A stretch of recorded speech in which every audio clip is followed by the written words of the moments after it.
All right, I'm back with Gabriel, and things are getting better for Gabriel the homeless. To tell you the truth, right now he's got like four part-time jobs and the hope of a maybe an apartment to rent.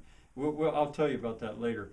But as we go on, I don't want to get too far away from this experience that he had last winter, and so I've asked Gabriel if he would explain a little bit what that was like. Okay? Last winter was pretty interesting. I always want to. I love the thought of survival missions. Have you ever seen Survival? I mean, that's the coolest thing ever, and I always wanted to do it. And this time it was pretty interesting because I mean my feet were killing me from how cold it was. So I had to learn how to make fires in many ways. Sometimes I would even struggle for like 2 hours just because my hands would like cramp up or like they would get numb. The winter was very interesting, very interesting. I mean, underneath the bridge, there was a big brush pile, so I would just have like endless kind of like firewood, no. So I like the winter. I liked fishing, no, but I couldn't fish for too long because the water froze. So and I had to shower sometimes in the cold water sometimes. So like freezing, like snowing outside, and me having to shower over there in the cold water, and that was pretty fun. It was pretty fun, very interesting. Apparently, it's very healthy for you. The winter was very hard, which is the reason why Jason Miller he told me, Jay, you wanna stay in my cabin real quick, just for a couple months, just for the winter to pass, and then you're back to doing your thing. And yeah, pretty much, no, that sounded like a good idea at the time. So, and then we talk about it, and I remember one time, like I was still looking for work, so like I was still looking for people to work with, and it's very hard to find work, especially in the winter around this corner for some reason. And I did some work with some guy in New Jersey, some type of construction work. How'd you get to New Jersey? The guy drove to New Jersey after he gets his crew. Then he drives to New Jersey every 4 hours just to be able on the highway, just to be able to get to a job site. Uh, at the time it sounded like a good idea, but then it didn't sound like a good idea. Pretty much, long story short, pretty much I had a bad experience with the worker. I mean, with the boss. The boss is he's one of those people that you know he's not a good guy. He doesn't do things the right way, you know. But pretty much, it really it for you to have a good long lasting job, it has you have to have a good boss and one that doesn't one that values as you as a person, and not does he doesn't think that just because he pays you that you become a robot that just doesn't need food or water or nothing. But pretty much, I quit the job like two after 2 days. I realized, hey, this guy's horrible, and And you were in New Jersey. I was in New Jersey, and pretty much I took a bus to the train station, and I took a train from. I visited a bunch of states. I took a weird route. I had to go to Philadelphia, like, and pretty much just seeing that I saw the wrong type of homeless people, the types of people that you wouldn't help at all just because they be in the street, in the sidewalk having a picnic, when they could just at least have the decency to go to nature and just build themselves like a little roof or a little shack or something, anything, But pretty much, there's two types of home. There's a difference between a homeless person and a bum. And over there, I saw a bunch of bums. I mean, saw some guys slumped over from doing whatever drugs they were doing. Homeless people just sleeping in the train stations, which makes no sense to me. Why how they can find comfort in such failures? But Well, just trying to stay warm. This was winter, right? yeah, yeah, I guess they're trying to stay warm. But I imagine I mean, I found they could have done more. They could have done more if I'm doing more, and I'm not that far in from.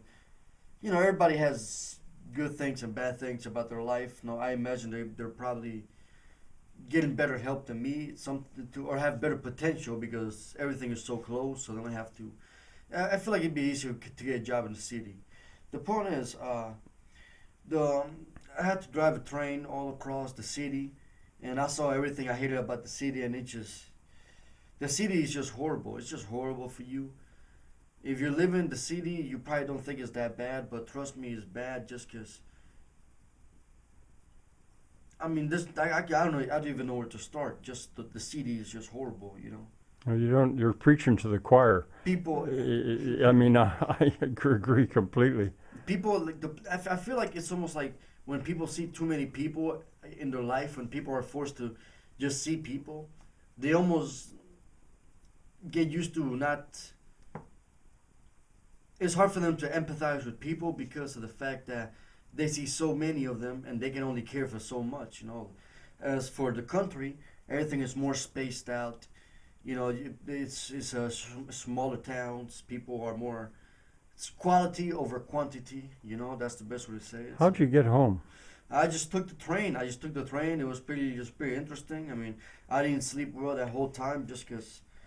Just because in New Jersey, I mean, I didn't trust the people in the hotel room, so I just slept in the pool side of the. I can sleep in. That's from me being homeless a couple times in my life and having to be a survivalist. It's pretty easy for me to find a place to sleep. I mean, just because it doesn't have to be pristine or nothing like that. I mean, you can sleep anywhere once you get used to just not having that privilege. If you're tired enough. Exactly. I mean, eventually, you suck it up. You know, I mean, sometimes you go to sleep too cold, and you gotta go to sleep at one point. You know, sometimes it might be too hot, or you got mosquitoes all over you. I might experience that soon this summer. Or sometimes, I mean, sometimes it's just too windy, or sometimes you hear cars going by, you can't sleep. I mean. So you took a train from Philadelphia to Altoona, I think, if I understand this right. That would be the way I would go. Mm-hmm. Or I do think that I stopped by Washington D.C. I can't think why. Well, maybe Washington might have a train to Altoona too. So you should see, like, whatever state is MD. I had to visit that state. Yeah, Maryland. Maryland. Baltimore. Well, I mean, I guess I just passed. I mean, it's just the train just took a bunch of.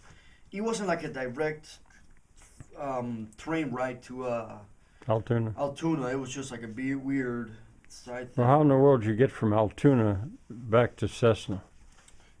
Pretty much my good friend Joseph Ebersol, he decided to give me a ride. I called him. He actually did me a favor. He actually since I didn't have a bank account at the time, he actually paid for the ticket by his own credit card. You know.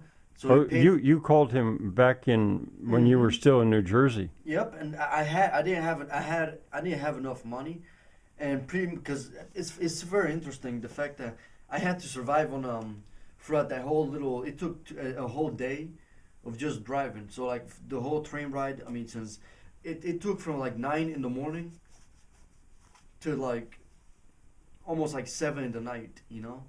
To get from New Jersey to Altoona. Yep. So Joseph was your savior there. He waited for me in Altoona. He paid for the ticket, so I could get that train ride. Amtrak something. Yeah. Pretty much we did that, and it was pretty interesting. I mean, he bought me a Chick-fil-A and a what? A Chick-fil-A. To eat something. That's a restaurant.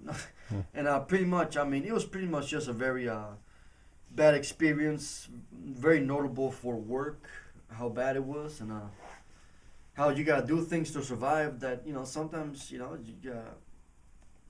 gotta do things to survive. I mean.